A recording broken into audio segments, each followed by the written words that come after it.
Todas as manhãs, às 6 horas, um policial... A intenção da junta militar era invadir, deixar aqui uns poucos soldados...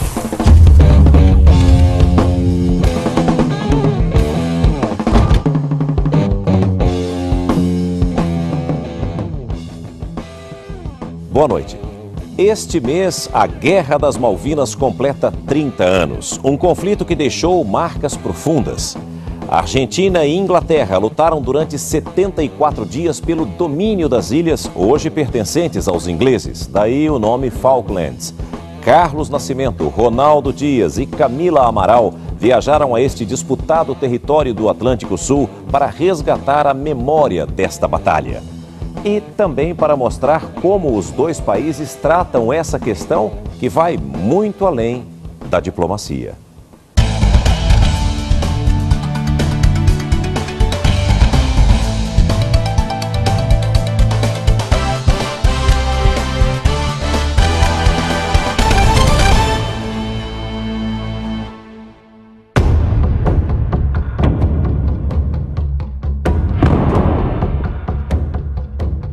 Este capítulo começa em 1976, quando os militares argentinos depuseram a presidente Maria Estela Martínez de Perón e veio a ditadura. A primeira junta foi liderada por Jorge Rafael Videla. 5 anos depois, já no governo do general Roberto Viola, o regime começou a se deteriorar. Tomou posse então a terceira junta militar, com o brigadeiro Lamidoso, o almirante Jorge Anaya e o presidente Leopoldo Galtieri, um general posudo que gostava de ser comparado ao americano George Patton e também de umas boas doses de uísque. O general Galtieri, que não era exatamente um modelo de estabilidade emocional, ele acreditou que a aventura militar podia dar certo. A situação fugia do controle. As centrais sindicais argentinas se manifestavam em todo o país e até na porta do Palácio do Governo.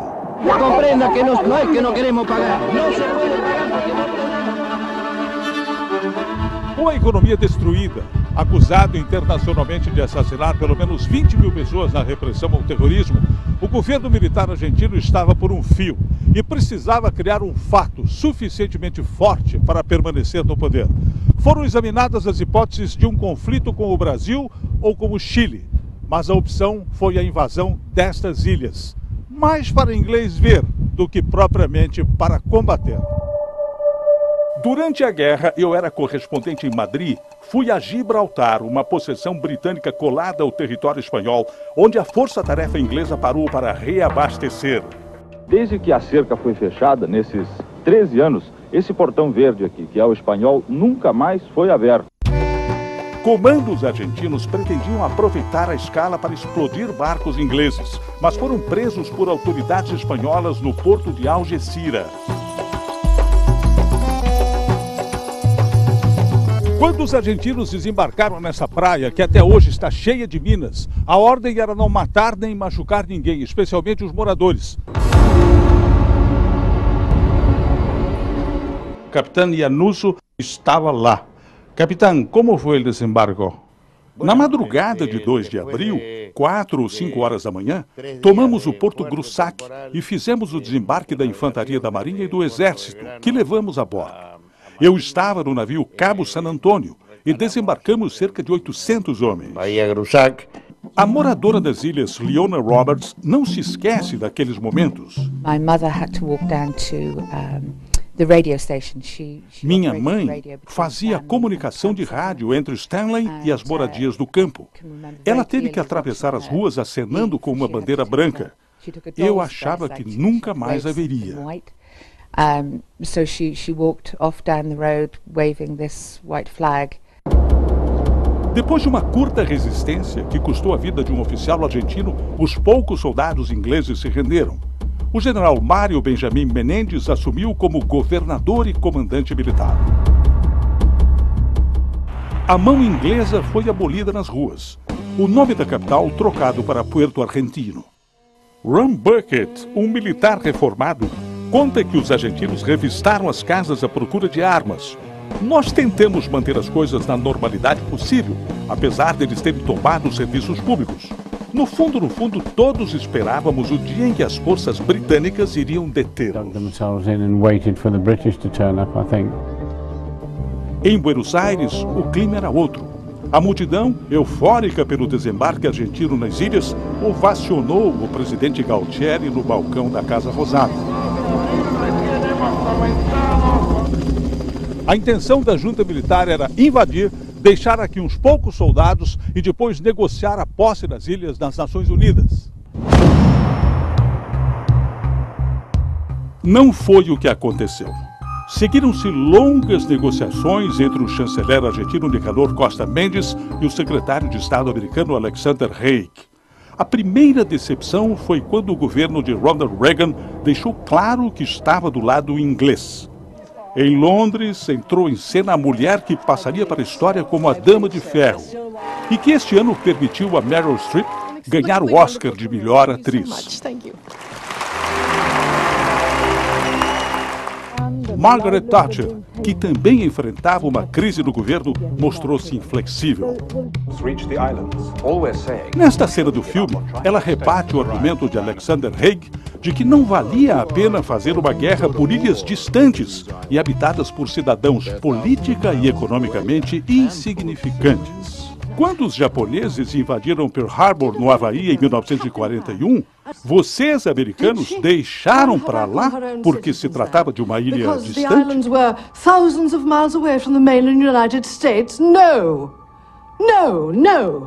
No caso da Grã-Bretanha, a gente não pode esquecer também uma coisa. Os britânicos se mantêm em guerra constante, em algum lugar do mundo, de alguma maneira, há mais de 1000 anos. E a ordem foi dada. Uma força-tarefa com 100 navios, incluindo submarinos e mercantes, deveria reconquistar as ilhas do Atlântico Sul. Os novos donos das ilhas não tinham um plano eficiente de defesa porque não esperavam que a situação chegasse a este ponto. Os argentinos sentiram o gosto amargo da guerra quando o submarino britânico Conqueror afundou o cruzador General Belgrano. 323 marinheiros argentinos morreram. O ataque foi considerado um crime de guerra porque o navio estava fora da área de conflito. Em meio à emoção da volta dos sobreviventes, novas tropas embarcaram para defender as ilhas. 2 dias depois veio o troco. As imagens que você vai ver agora misturam algumas cenas reais da guerra com uma reconstituição e reproduzem o momento em que o mundo ouviu falar pela primeira vez no míssil Exocet. Disparado do caça Super Étendard, também de fabricação francesa, um Exocet atingiu em cheio o navio mais moderno da frota inglesa, o destroyer Sheffield.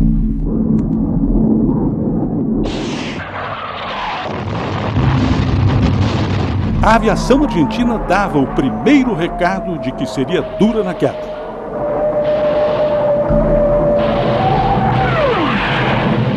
Londres percebeu que o inimigo tinha em mãos uma poderosa arma de guerra. Tanto que mais tarde, o presidente François Mitterrand confessaria que Margaret Thatcher o pressionou.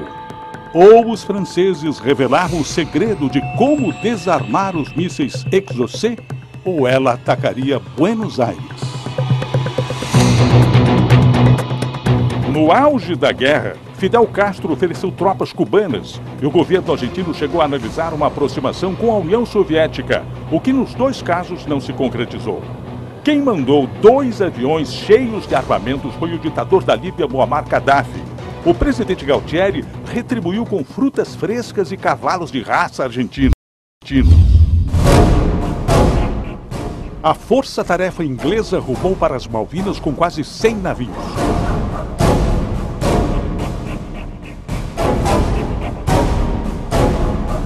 A marinha argentina estava fora da guerra, sitiada nos portos pelos submarinos britânicos. 10.000 soldados, a maioria recrutas, foram mandados para esperar os ingleses nas ilhas.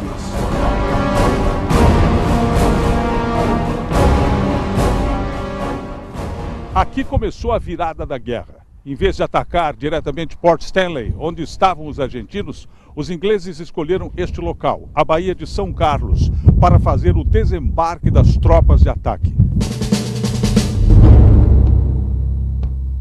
Mesmo nós, jornalistas que estávamos lá em Buenos Aires, nós não sabíamos do que estava acontecendo. A única fonte de informações que nós tínhamos era a fonte da ditadura. Então os argentinos achavam que eles estavam ganhando a guerra.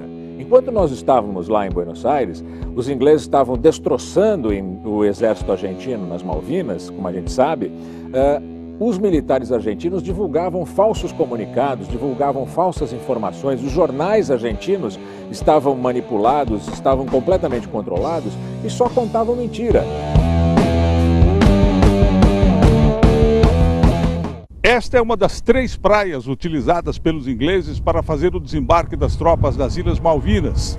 As tropas foram trazidas por 11 navios. A primeira leva que desembarcou tinha 1.200 homens e nenhum argentino esperando. Assim que desembarcaram, os soldados ingleses tomaram nessas pedras as primeiras posições de defesa. As pedras foram deixadas exatamente da mesma forma como os soldados puseram 30 anos atrás.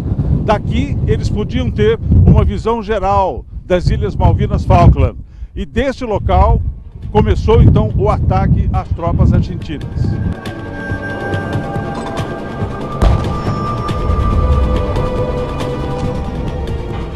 Nós não tínhamos a percepção na época, mas foi uma guerra, foi um conflito acertado, não é?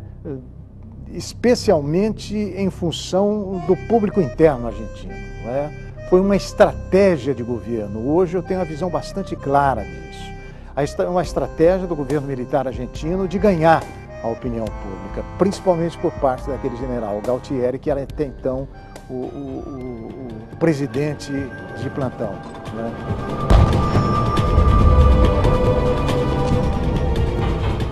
A aviação argentina fez milagres na guerra. Os pilotos tinham que sair do continente, vir aqui, atacar os ingleses e voltar. Quase sempre, quase sem combustível e sem a roupa térmica adequada para o caso de caírem no mar. Muitos não voltaram. Foi o caso do piloto desse Skyhawk, cujos restos estão até hoje espalhados aqui nesta colina.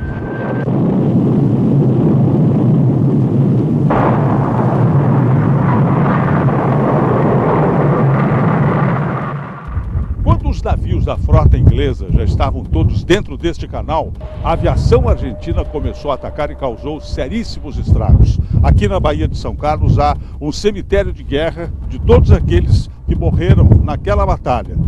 E no memorial é possível encontrar os nomes dos tripulantes ingleses dos principais navios que foram afundados ou seriamente danificados.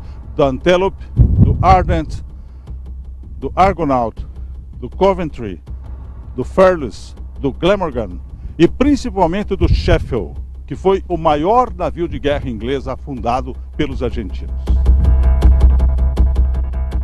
O Brasil apareceu no cenário da guerra quando um bombardeiro inglês Vulcan teve um defeito mecânico e não pôde ser reabastecido em voo depois de um ataque a Port Stanley.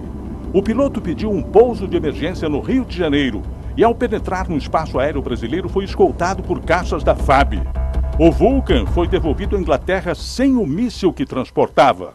Oficialmente não se confirma, mas ao ser desmontado, o armamento pode ter fornecido informações importantes para a indústria bélica brasileira. Os ingleses causaram sérios danos à aviação argentina e derrubaram mais de 70 aviões. Em compensação, os argentinos afundaram 4 grandes e danificaram pelo menos mais 9 navios britânicos. O resultado de um desses ataques ainda é discutido. Até hoje, os ingleses não reconheceram que o seu principal navio da força-tarefa que atuou nas Malvinas, o porta-aviões Invincible, foi atingido pelos argentinos. Eu estou ao lado do brigadeiro Ernesto Ureta, que participou do ataque. Como é possível ter convicção de que o porta-aviões foi atingido? Ele não tem dúvidas de que a esquadrilha de que fazia parte pegou em cheio o Invincible. Éramos 6 aviões, um deles armado com o míssil Lexus C. Lançamos as bombas e vimos uma grande nuvem negra, o resultado da explosão. O Invincible somente voltou à Inglaterra 3 meses depois do fim da guerra. É evidente que estava sendo reparado em algum lugar.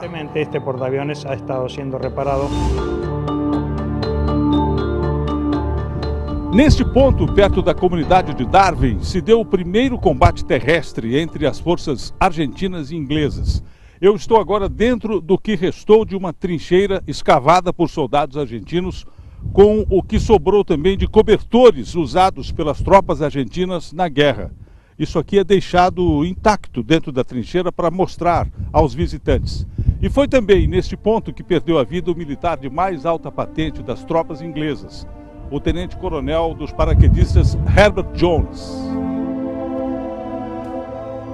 Eu fui até Bahia Blanca. E em Bahia Blanca, tentando fazer uma passagem, né, e nós estávamos filmando, chegou um grupo de PS, da Polícia do Exército, e nos prendeu. Foi uma experiência também única, porque nós permanecemos presos uns 3 dias, eu, cinegrafista, não é? Mas o que existia? O povo estava tão envolvido naquele conflito que bastava sair com uma câmera na rua que eles avisavam o exército. Olha, tem um repórter é inglês. E eu tinha um passaporte, naturalmente passaporte brasileiro, mas cheio de carimbos ingleses, que eu morava em Londres. E eu acho que isso deve ter também pesado na decisão de eu permanecer preso junto às Forças Armadas argentinas. Naquele barracão ali no fundo, que hoje serve para fazer a tosa, a retirada da lã das ovelhas, ficavam os prisioneiros de guerra argentinos, 1.100 nesse local. Os ingleses escreveram ali na parede, prisioneiros de guerra, para que o barracão não fosse atacado ou bombardeado pela aviação argentina.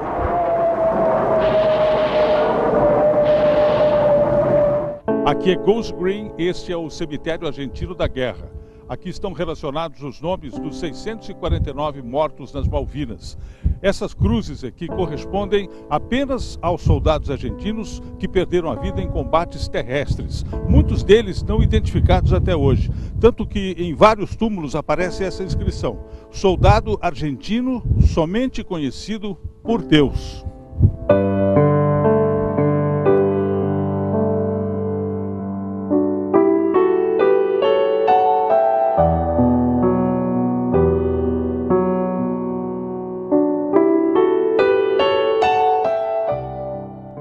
A linha de defesa argentina instalou-se ao longo desses morros, onde os soldados nem sempre tiveram comida, água e uniformes adequados para o frio. Ao cavarem trincheiras, o solo se enchia de água, um teste duro para um exército de recrutas que não se acovardaram.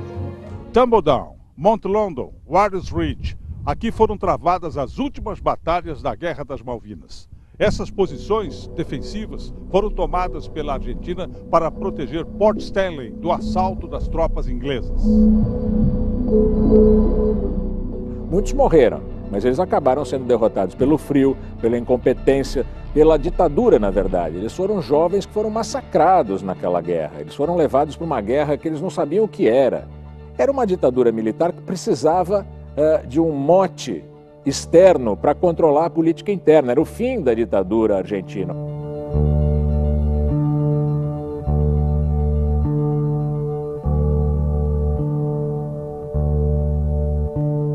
Os argentinos se entrincheiraram nessas pedras e, caminhando por aqui, a gente encontra restos da guerra, como esta peça de artilharia, provavelmente um lançador de morteiros, que já está aqui há 30 anos.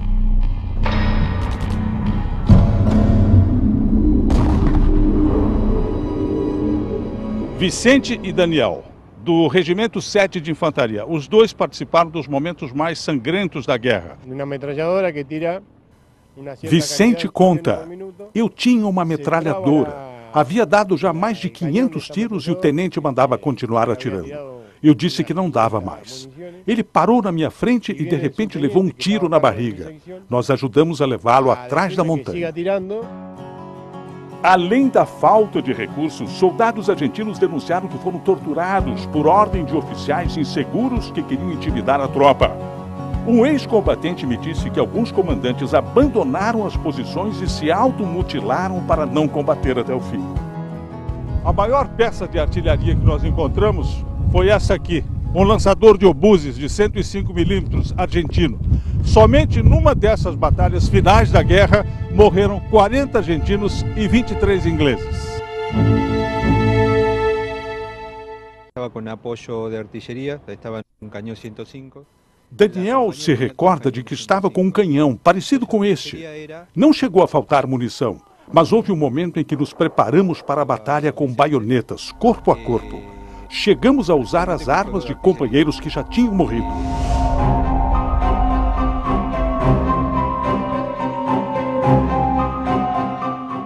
Quando os ingleses já estavam praticamente dentro de Port Stanley, o Papa João Paulo II rezava uma missa em Buenos Aires, como que consolando a população para a derrota que se aproximava. Perto dele, vestido de preto, a imagem do general Galtieri era muito diferente do começo da guerra. No dia 14 de junho de 1982, o comandante militar das Malvinas avisou o presidente Galtieri que não era mais possível resistir. Iludidos pela propaganda de guerra, 79% dos argentinos ainda acreditavam na vitória. Naquele mesmo dia, foi assinada a rendição neste prédio e a bandeira britânica voltou a este mastro.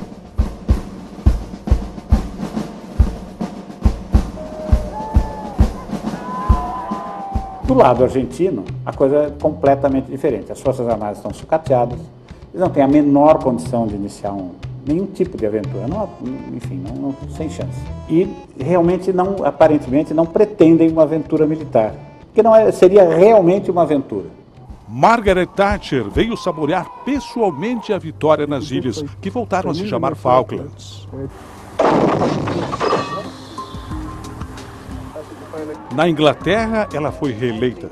Em Port Stanley, tornou-se nome de uma rua importante.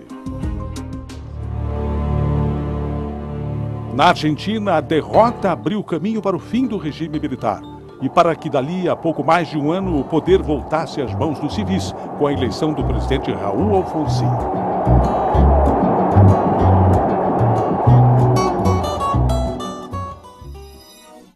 A seguir no SBT Repórter, como vivem os moradores das ilhas. Os moradores das ilhas nunca foram tão britânicos quanto agora. E as tensões que ainda rondam os moradores. Basta a gente sair para a margem de uma rodovia como esta, que é uma estrada importante, que vai encontrar logo aqui na beirada esses avisos sobre o perigo de minas. O SBT Repórter volta já. Como é viver no isolamento dessas Ilhas Malvinas? O que fazem os moradores? Como é o seu dia a dia? Será que a tranquilidade pode ser quebrada por uma nova guerra?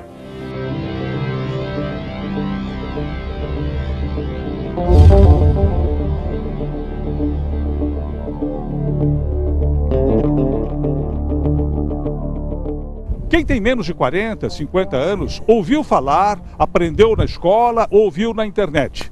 Mas quem assistia à televisão no ano de 1982, o mesmo da Copa da Espanha, se lembra deste lugar. Uma ilha perdida nos confins do Atlântico Sul, disputada a bala por ingleses e argentinos. Muita coisa mudou de lá para cá. As ovelhas não deixam dúvidas. Estamos nas Malvinas. O vento é tão forte que às vezes é melhor andar de costas. Os pinguins estão meio preguiçosos nesta época do ano, mas lembram que aqui faz frio. E se você acha que é tudo um deserto, engana-se. Depois da guerra, os ingleses meteram a mão no bolso, investiram em qualidade de vida, na base militar de Mont Pleasant, no novo aeroporto, na economia e em 800 quilômetros de estradas. Se para os argentinos as marcas da guerra não desapareceram, aqui também não. Basta a gente sair para a margem de uma rodovia como esta, que é uma estrada importante, que vai encontrar logo aqui na beirada esses avisos sobre o perigo de minas. 30 mil minas foram deixadas pelos argentinos nas Ilhas Malvinas. 15 mil permanecem ainda no solo. Os moradores continuam sendo poucos, menos de 3 mil, e não gostam que os chamem de kelpers, como fazem os argentinos. Agora eles são Islanders e consideram as Falklands o lar ideal. Como assim? O que é que eles viram neste fim de mundo? Because this place is free. Este lugar é livre, não há crimes aqui. Se você for para a Inglaterra, terá problemas, como em qualquer lugar. Mas aqui é bom para se viver. Um lugar calmo e com vizinhos adoráveis.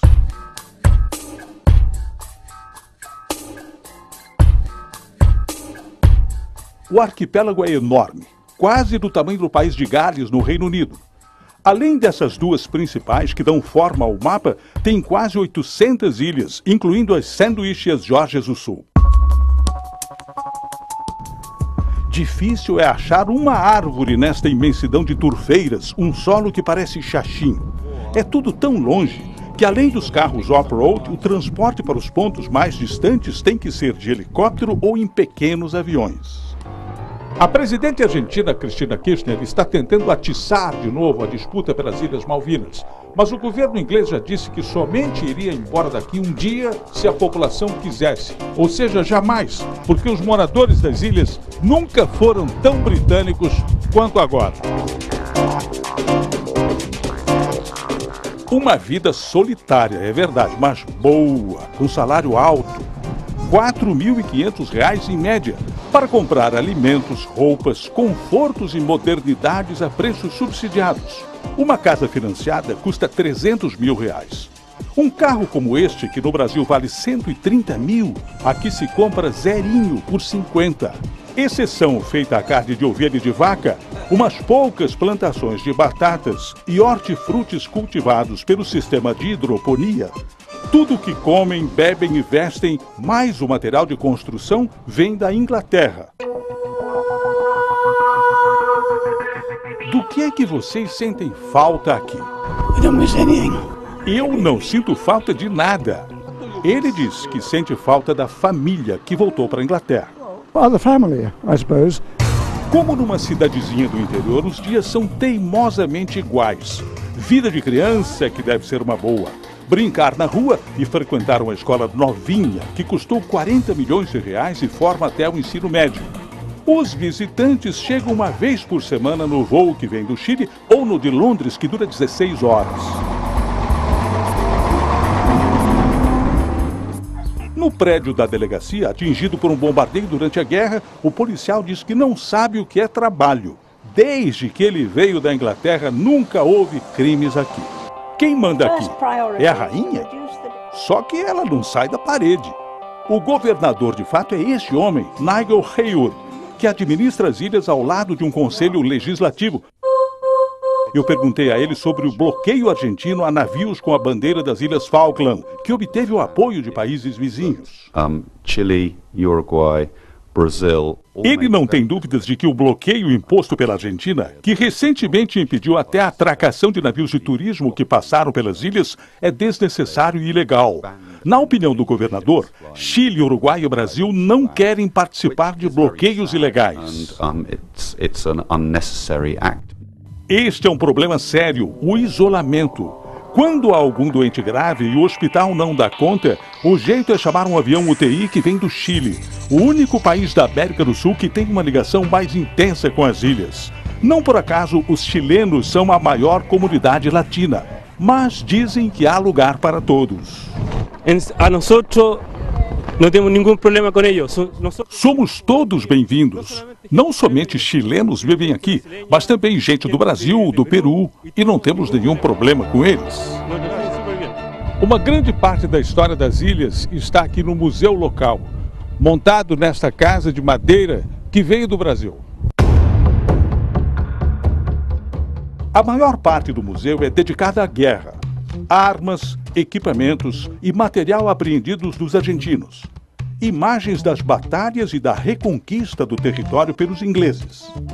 Eu perguntei à diretora o que o conflito mudou na vida dos ilhéus.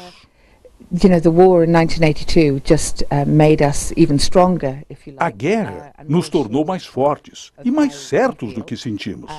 Nós sempre nos sentimos britânicos, mas antes de tudo, habitantes das ilhas. E, na verdade, pressão nenhuma da Argentina iria mudar isso.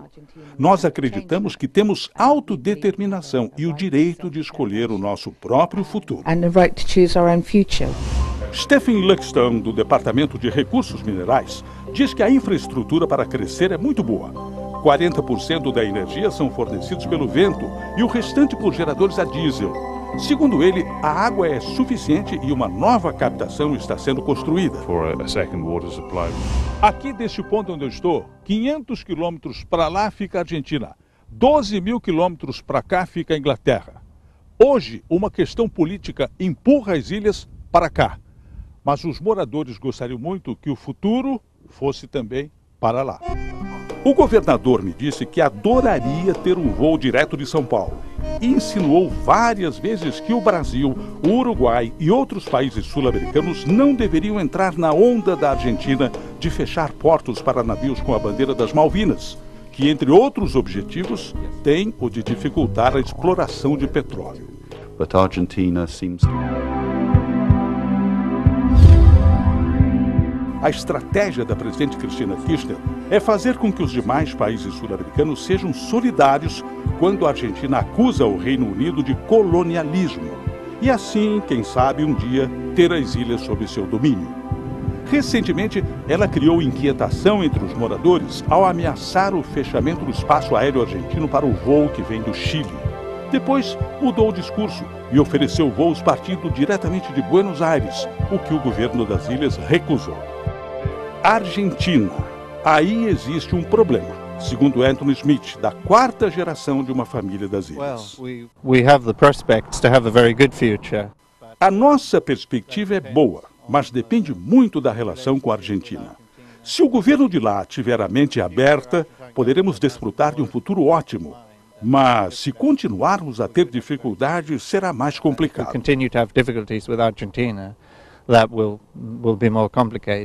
Você acha que os argentinos poderão voltar um dia? Não, eu não acho que eles seriam tolos o suficiente para invadir as Falklands de novo. E não vamos ceder às pressões para mudar nosso ponto de vista.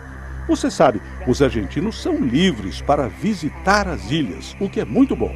Mas, além disso, eu não acho que eles voltarão. But beyond that, no, I don't think they'll be back. Para deixar claro que querem evitar surpresas, os ingleses construíram uma base enorme. Nós visitamos as instalações, mas não pudemos filmar. E nem ver nada de muito perto, porque todas as portas dos barracões estavam fechadas. Bem-humorado, conversador, o comandante militar das ilhas, o brigadeiro Bill Eldridge, recebeu-nos para uma entrevista. O que foi decisivo para a vitória das forças britânicas em 1982? Perguntei. Houve uma série de fatores. Bom planejamento, moral alto, ações decisivas e força para vencer. O que mudou depois da guerra? Nós aumentamos o número de soldados e os equipamentos também melhoraram. Hoje temos forças balanceadas e apropriadas para deter qualquer agressão militar.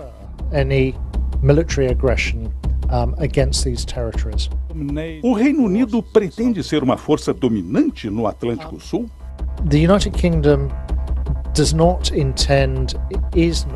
Não temos a intenção de dominar nada no Atlântico Sul. As tropas que temos aqui são para proteger as ilhas Falkland e os territórios. Então por que vocês estão trazendo um navio gigante como o Dauntless?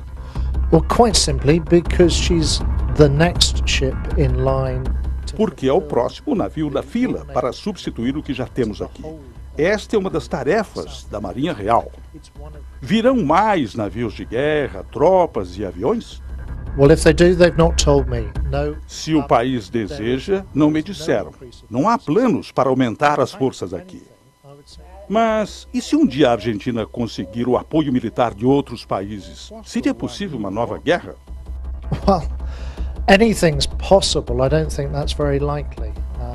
Qualquer coisa é possível, mas acho que não seria muito provável.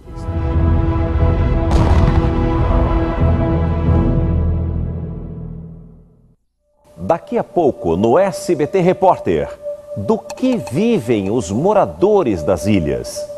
A segunda principal atividade econômica das ilhas é o turismo, com navios daquele tipo, que vêm para o Polo Sul e passam por aqui. O SBT Repórter volta já. Do que vivem os moradores das Ilhas Malvinas e até que ponto eles são independentes da Inglaterra?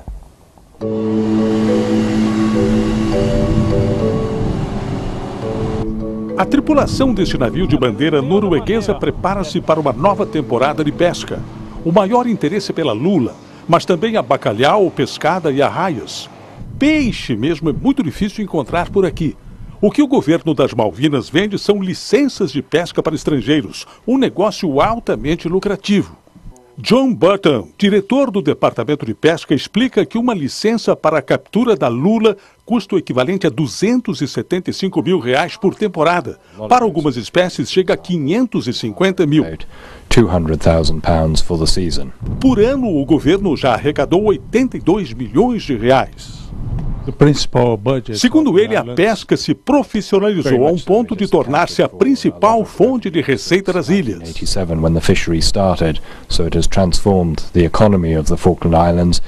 O orçamento anual do governo das Malvinas é 4 a 5 vezes mais alto hoje do que antes da guerra. Passa de R$300 milhões com a arrecadação própria. O Reino Unido manda apenas o dinheiro para a defesa do arquipélago. A segunda principal atividade econômica das ilhas é o turismo, com navios daquele tipo, que vêm para o Polo Sul e passam por aqui. No último ano foram 100 embarcações, trazendo 40 mil turistas. Os navios atracam nas baías. Os visitantes chegam em pequenos barcos e percorrem a Avenida da Praia, a única com ares turísticos. Alguns são europeus, mas a maioria é americana. Este diz que a primeira impressão é boa, mas venta e faz frio. Este outro eu provoquei. As ilhas são inglesas ou argentinas? Pertencem aos Islanders, aos moradores daqui. Eles devem ser deixados em paz, para viver em paz. Sentiram falta de certos turistas ruidosos vindos de algum lugar especial? Ah, nós também, até conhecermos este guia. Joe, quantas vezes o seu navio para aqui na temporada? 8 vezes. A temporada vem de dezembro até mais ou menos final de fevereiro. Paramos 8 vezes, que nós fazemos Rio de Janeiro a Valparaíso, Valparaíso ao Rio de Janeiro e voltamos. A gente veio nessa rota por conta do navio também, que é gostoso a viagem de navio. E bacana ver as geleiras, né? Que no Brasil a gente não tem, né? E lá vão eles, em busca de souvenirs, de lembranças da guerra e de restaurantes, que são pouquíssimos, para dizer a verdade, bom mesmo, apenas um.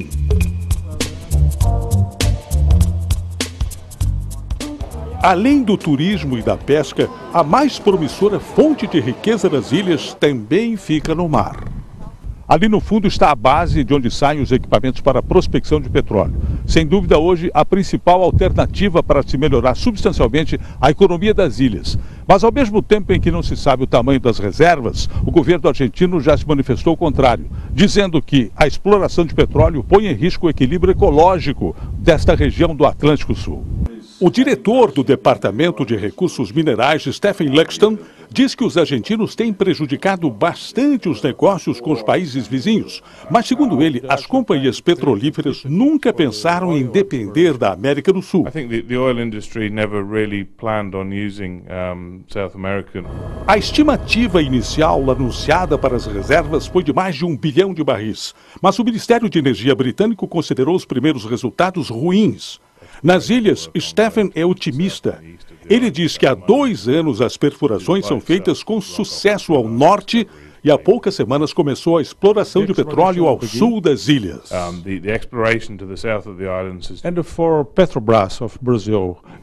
Eu perguntei se houve algum interesse da Petrobras. Ele respondeu que as empresas são muito cuidadosas com esse tipo de informação. Mas a Petrobras e outras grandes companhias de petróleo seriam muito bem-vindas.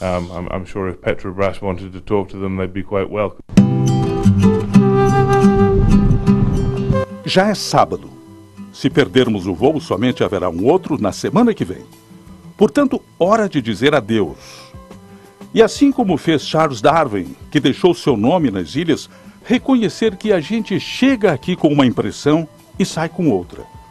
Um lugar deserto, estranho, mas ao mesmo tempo acolhedor. O que haverá nestas ilhas, que há tantos séculos atrai desbravadores, pioneiros e heróis, que deixaram suas vidas em meio às planícies, os montes de pedra, o mar, o frio e o vento.